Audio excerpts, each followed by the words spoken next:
వజ్రం లాంటి ముఖ్యమంత్రి, వజ్రాల లాంటి మంత్రివర్గ సహచరులందరూ మనసు పెట్టి హృదయంలోంచి అంతరాల్లోంచి తీసుకొచ్చినటువంటి గొప్ప కార్యక్రమం ఈ ఇందిరా సవర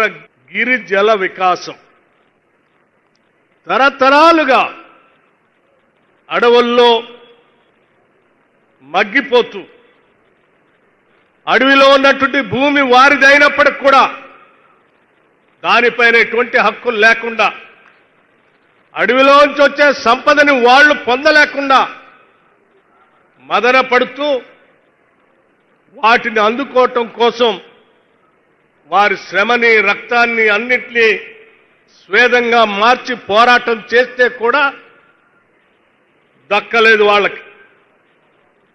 కానీ మీ ఆశలన్నింటినీ కూడా రంగరించి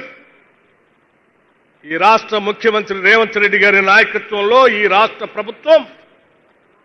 ఇవాళ నల్లమల డిక్లరేషన్ అని ఒక గొప్ప డిక్లరేషన్ ని ఈ ప్రాంతం నుంచి డిక్లేర్ చేసి ఈ రాష్ట్రంలో ఉన్నటువంటి యావత్ గిరిజన కుటుంబాలు అందరికీ, కేవలం నల్లమలలోనే కాదు, నల్లమలతో పాటు ఈ రాష్ట్రంలో ఉన్నటువంటి సమస్త అటవీ ప్రాంతాల్లో ఉన్నటువంటి గిరిజన కుటుంబాలు అందరికీ చెందేటట్టుగా ఇవాళ ముఖ్యమంత్రి గారి చేతుల మీదుగా వారు ఈ నల్లమల డిక్లరేషన్ ని ప్రకటించారు. ఈ నల్లమల డిక్లరేషన్ ని తూచా తప్పకుండా వారు డిక్లేర్ చేసిన దాన్ని నాతో పాటు మా మంత్రివర్గ సహచరులు అందరం తూచా తప్పకుండా దీన్ని రాబోయే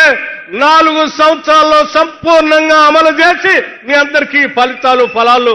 అందిస్తామని చెప్పి మనస్ఫూర్తిగా చెప్తా ఉన్నాం.